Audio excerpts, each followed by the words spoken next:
memulai perjalanan menakjubkan ini. Halo semuanya, selamat datang di bahasan kita kali ini. Hari ini kita bakal membedah sebuah topik yang skalanya benar-benar masif, tapi lucunya sering banget terlewatkan gitu aja di tengah rutinitas pagi kita yang super sibuk.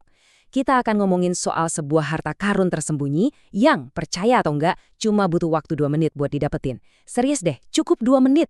Coba bayangin, investasi waktu yang sependek itu tapi berbagai sumber sejarah dan para ulama sepakat kalau nilainya itu jauh melampaui semua kekayaan yang bisa kalian kumpulin seumur hidup di bumi. Wah, bikin penasaran banget kan? Oke, mari langsung aja kita selami rahasia besar di balik rutinitas pagi yang luar biasa ini. Buat ngasih gambaran seberapa besarnya hal ini, mari kita mulai dengan satu pertanyaan dari sumber yang kita bahas. Kalau detik ini juga kalian ditawari uang tunai Rp500.000 atau seluruh dunia beserta isinya, kalian pilih mana? Secara logika sih pasti kita semua langsung milih dunia dan isinya dong, iya kan? Tapi ada satu analogi yang cukup menohok nih. Kalau ada pengumuman dari masjid yang mau bagi-bagi Rp500.000 buat 50 orang pertama yang datang sebelum fajar, wah dijamin pasti banyak yang rela nginep di masjid dari semalam sebelumnya. Tapi pertanyaannya, saat Tuhan menawarkan sesuatu yang nilainya secara harfiah jauh lebih besar dari dunia dan isinya untuk sebuah ibadah ringan 2 menit sebelum subuh, kenapa masjid seringnya kosong melompong? Analogi ini benar-benar ngehit kita, ngingetin seberapa butanya kita sama nilai asli dari waktu fajar. Nah, ini membawa kita ke bagian pertama, pilihan terbesar dalam hidup.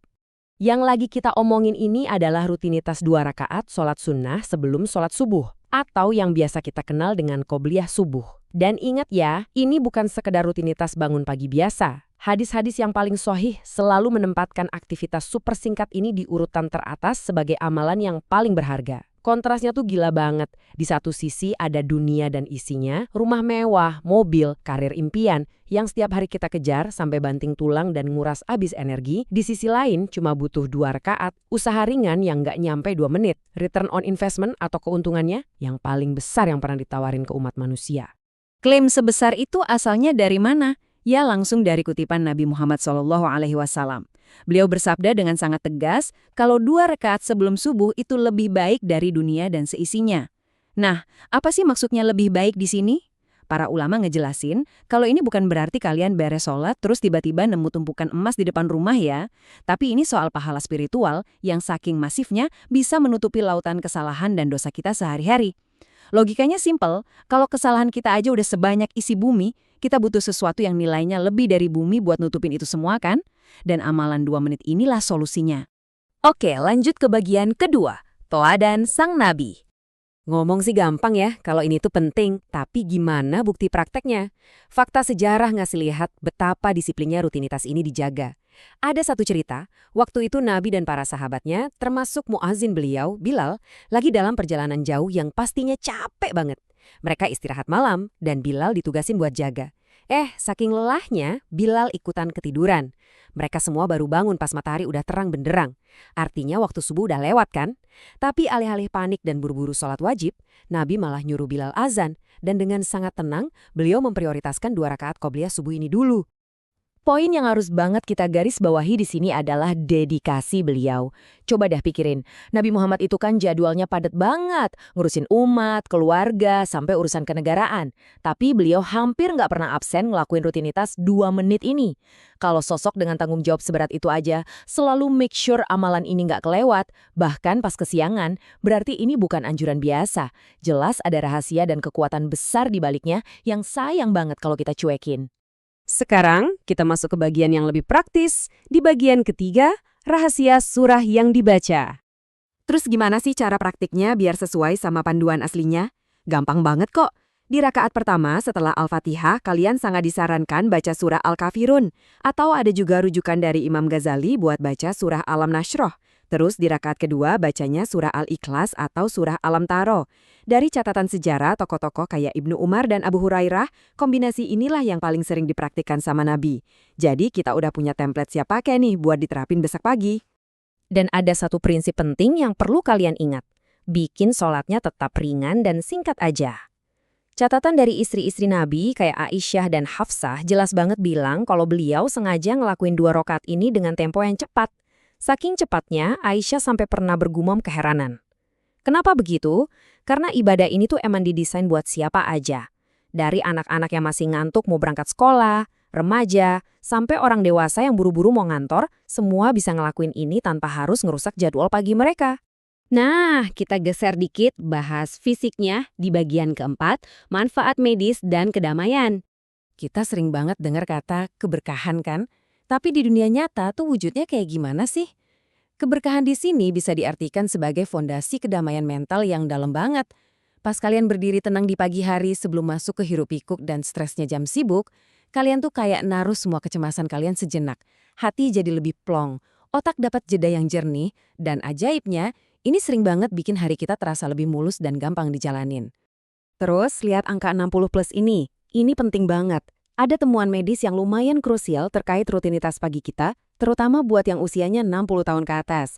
Walaupun jujur aja, ini juga penting banget buat kita-kita yang masih anak-anak, remaja, atau dewasa muda. Menjadikan waktu setelah subuh buat mulai beraktivitas itu ternyata punya kaitan medis langsung sama urusan nyawa loh.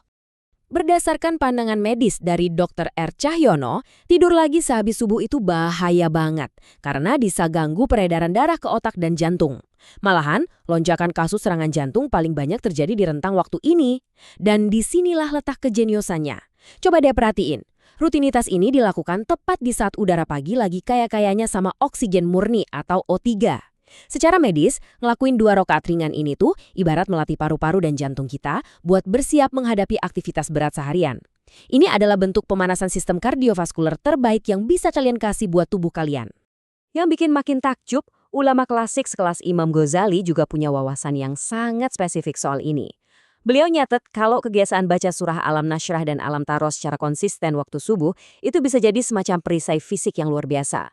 Di literatur klasik, amalan ini bahkan dipercaya bisa jadi tindakan preventif untuk mencegah penyakit kayak gagal ginjal sampai ambeien, dan menurut sumber-sumber yang ada, efektivitas dari rutinitas ini tuh udah dipraktikkan dan teruji selama berabad-abad oleh banyak tokoh sejarah.